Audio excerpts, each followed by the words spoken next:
Greetings, Classical Gabfest listeners. This is official, unofficial intern, Joseph Vaz, here today as a guest moderator for an edition of the Gabfest that is a programming announcement rather than a regular episode.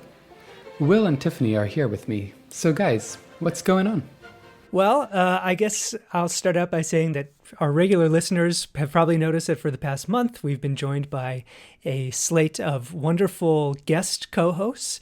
And that was because we were sort of waiting to know whether Kensho would be returning to the podcast. But now we know that he is not returning to the podcast. So that means that we are sort of left with a decision to make about exactly how to go on. And we want the podcast to continue existing, but finding a new co-host is a very different game than bringing on guest co-hosts.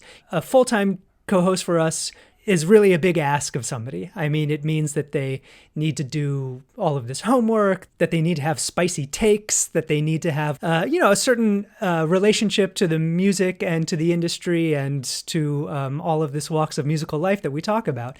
So that's going to take a while. Yeah, I think it's, this is actually kind of a nice chance to pause and give our listeners a little bit of a behind the scenes. I mean, Will, you told me last week, really was reminding me, because of course I had known this, but I was the last person to join this team, right? Because this had been a project that had been in conception since when? Oh, I mean, it's funny because this came up during the pandemic and everybody thinks of it as a pandemic project. But Kensho and I had talked about starting a podcast. Way before podcasts were cool, right? Well, yeah, I don't know. But, well, are they now? Who knows? But, yeah, they are. I know. No, I mean, think about even 5 years ago, would you have been able to talk to your regular friend and ask them, so what podcasts do you listen to? Sure. I mean, I don't think anybody, I certainly didn't. I didn't have a list of podcasts even 3 years ago. But now I think that that's a pretty reasonable question to ask somebody in our age group, or maybe for about a generation after. I mean, after a certain point, sort of okay, well, I don't drive, I don't commute to work, or I don't do the things that would make podcasts cool. But I think podcasts have definitely entered the popular realm as a form of entertainment. Oh, no doubt about it. And so, yeah, but Kensho and I were talking about it, I would say as far back as 2018, 2019. And like any two dudes who talk, we all think that we should put a microphone on our conversation and bequeath it to the world, in our infinite generosity. But, we had a little bit of a higher ambition for that. We thought that we should probably get somebody on the show who would actually be smart rather than just bloviating. So it took several months. We determined that we really wanted to start a show, and then we thought, okay, we really want a third person on the mic with us so that it could be more of a conversation. And I think it's been a very successful format for us, but we fortuitously ended up having this Zoom call when Tiffany was running the pandemic era seminar series for the Pierre Monteux School. And so the three of us got together on a call, and we thought that we had great chemistry. And as soon as we got off that call, I texted Kensho immediately and I said, Tiffany's she should be our third host, right? If we do a podcast. And he was like, yeah, obviously.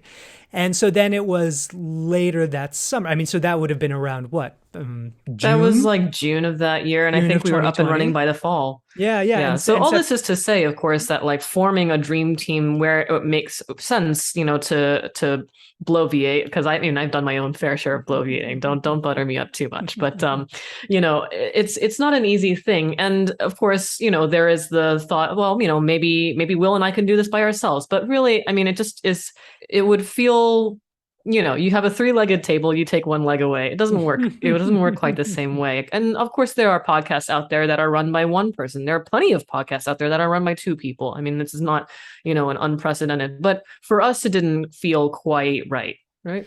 Yeah, I just think that it's a better conversation if there's three people. And especially if we get somebody with a little bit different perspective. Kensho knows about sports and stuff. That's something that you and I don't really have much of a take on. And I always thought that enriched our conversation. Well, one of the things I very much especially appreciate, and what I would be looking for as we are trying to search for, our third leg here again, is that the three of us have industry specific, relationships. So I obviously have been more and more in the academic realm, Kensho more and more in the guest conducting realm, and you as a composer plus kind of community oratorio, like choral, you kind of cover all the other bases. And that I think is really important. We do have to find the right mix of approaches to our field, because otherwise we're all just going to be agreeing with each other or saying the same things. We don't want that. Yes, yeah, that is the danger, I would say. And I just also want to throw it out there, like, we love the guest hosts who we've had on. They've been excellent. They've been very fun to talk to. They've brought in a variety of perspectives. But, I don't want anybody to think that, like, we were doing an audition and these people didn't make the cut. That's not it at all. We were stringing along because we were hoping to hear from Kensho about, what his status would be.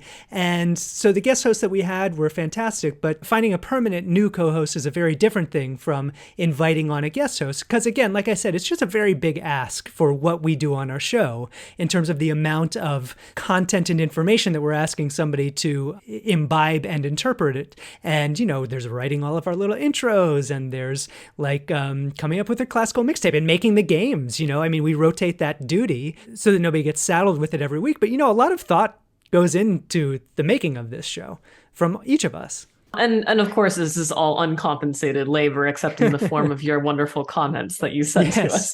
Yes, exactly.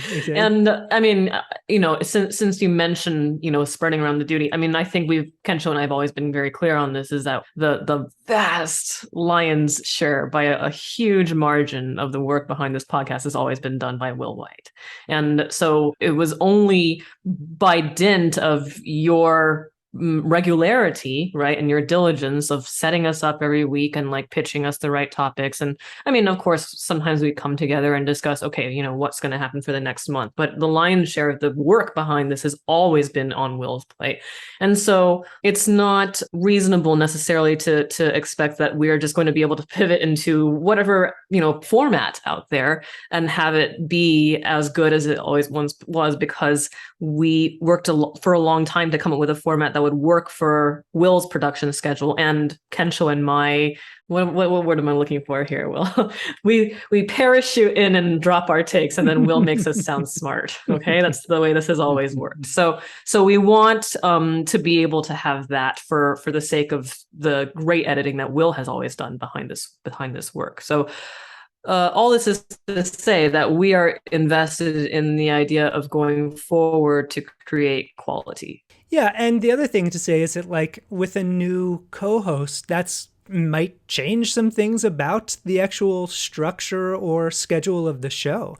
Tiffany has had the idea for a while that we might convert to a seasonal structure where we come up with a season of, say, 10 episodes and then have a break and then come up with a season of 10 episodes, sometime later. And that's certainly something that we would consider. Then there's the question of, like, do we keep the exact same format? And I think that if we're going to bring somebody new on the team, we want them to sort of get the vibe that we've established. The general thrust of the show is not going to change, but, we want to work with somebody to create something that we're all on the same page about. So I guess, this is all to say, Joey, to answer your first question, is that we're going to take a hiatus from regularly publishing the podcast. And we're not exactly sure when we're going to come back, but we are going to come back. At least we hope that we're going to come back. The future is not known by anybody. But so that's what's going on. All right. Well, in the meantime, you've told me a little bit about a new newsletter that you all will be launching in the podcast's stead. Do you want to talk a little bit about that? Of course we do, because we want everybody to find the link in our show notes and subscribe to it immediately. Yeah, so what we've come up with as I don't even want to say a stopgap, because this is something that I had thought about doing as a corollary to the podcast several months ago. And I don't know, it didn't get that much of a response from our audience, but now they're going to get it whether they like it or not. So yeah, just to keep us connected to our audience, I think, and to keep us connected to the goings on in the world of classical music that we like to stay up to date with, and to keep us connected to each other, we are launching the Classical Gabfest Substack newsletter. So this is going to be something that comes out every week, come out on Thursdays, just like you've been accustomed to expecting your podcast to drop. And the newsletter will basically follow the same format of the show. We'll have basically a news item, which we'll kind of blurb for you and put links to so you can follow it up. Maybe there will be more than one news item. We might do a couple of news headlines like we sometimes do on the show.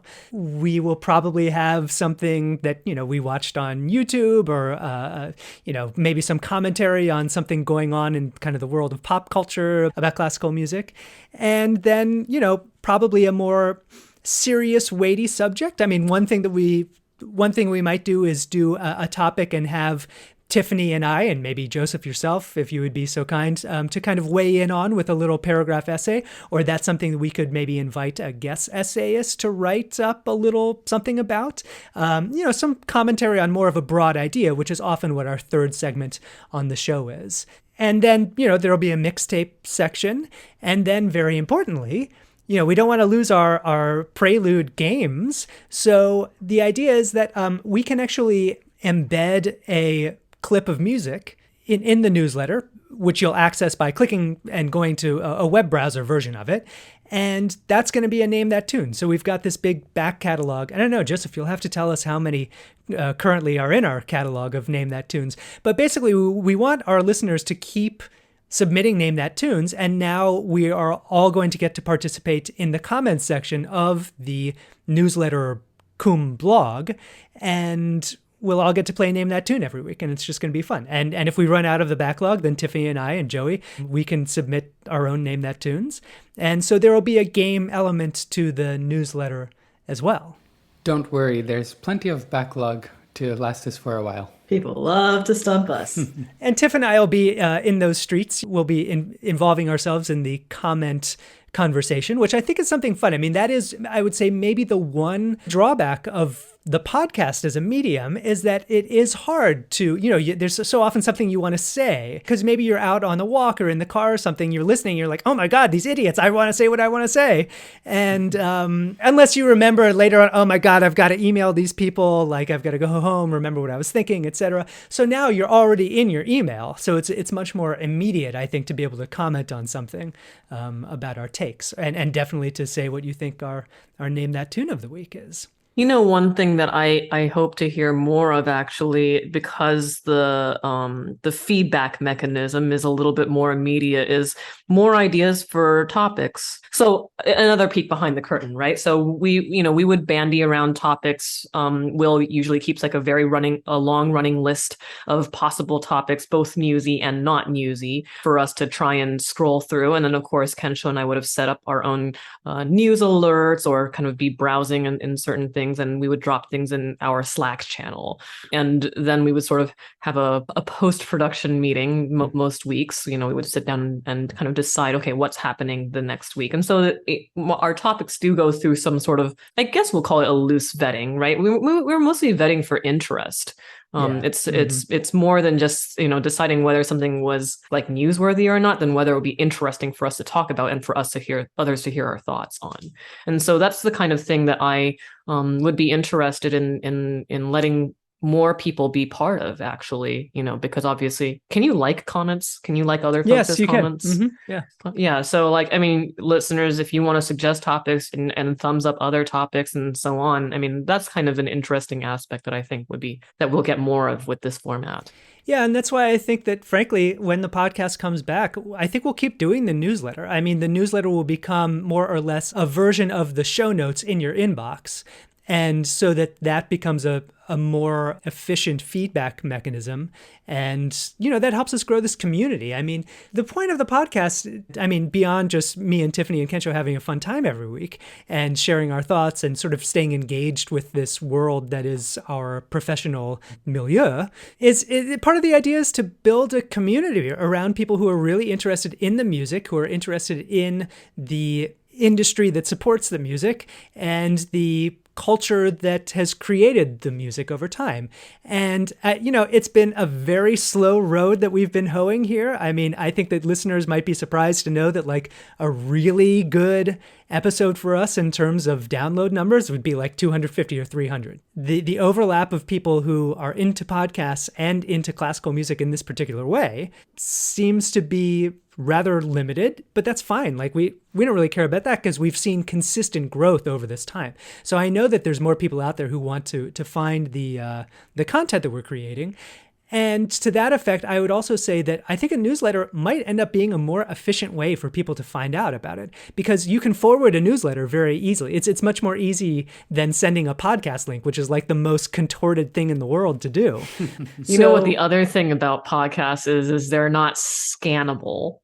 You can't even click through them in the same way that you can click through a YouTube video or scan a newsletter, say, so it does require the actual investment of time. Although I have to say, I know some of our listeners out there like to listen to us on 1.5 or 2 speed, which I don't have any idea how my speech, because I'm a fast translates talker. to that. Yeah, it would. I agree. It would be hard to keep up with. But anyway, podcasts are not inherently scannable. Right. Yeah. But emails are, and emails are also forwardable. So I guess what we're saying is, listeners, the first edition of our newsletter will be out at the time that this podcast drops. So now's the time. Subscribe and read and enjoy. We're here for you. We're not going away. We are just sort of transition. Well, we're let's put it this way. We're adding a new product to our brand suite, to our brand portfolio, as atrocious as that sounds like a thing to say. But that is what's happening. And I think that we'll keep it going, and we'll be back when we're back. Is there is there a link that's sayable? Yeah, the link is classicalgabfest.substack.com. So join us. And as we were saying, that there will be a Name That Tune on every edition of the weekly newsletter. So, Joey, I thought that maybe we could preview what this week's Name That Tune submission is going to be. Why don't you lay it on us? Absolutely. And again, you'll be able to listen to the embedded file in the newsletter, but we'll play it today on this podcast as well. This week's Name That Tune comes from listener Jeremy. Of course, how fitting. Here it is.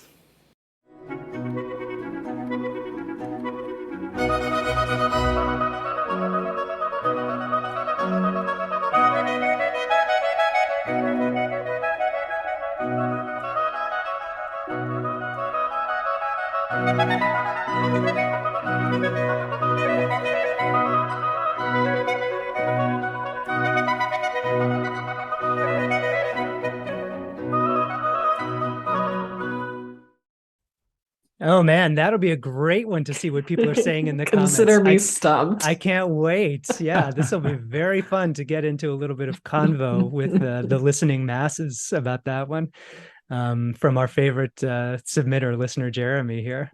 Fantastic. And again, on the very first newsletter, that very sound clip will be embedded. Please take a guess at it in the comments, and we'll see you there at classicalgabfest.substack.com. And with that, it's time to wrap up this episode of the Classical Gabfest. I'm William White, and on behalf of Tiffany Liu and Joseph Vaz, I'd like to thank you so much for listening and to encourage you to subscribe to the Classical Gabfest newsletter on Substack. You'll find the link in the show notes of today's episode. You can reach us at classicalgabfest@gmail.com, and we'd love to hear from you.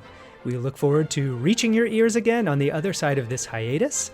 And until then, happy listening, and we'll see you in the comments section.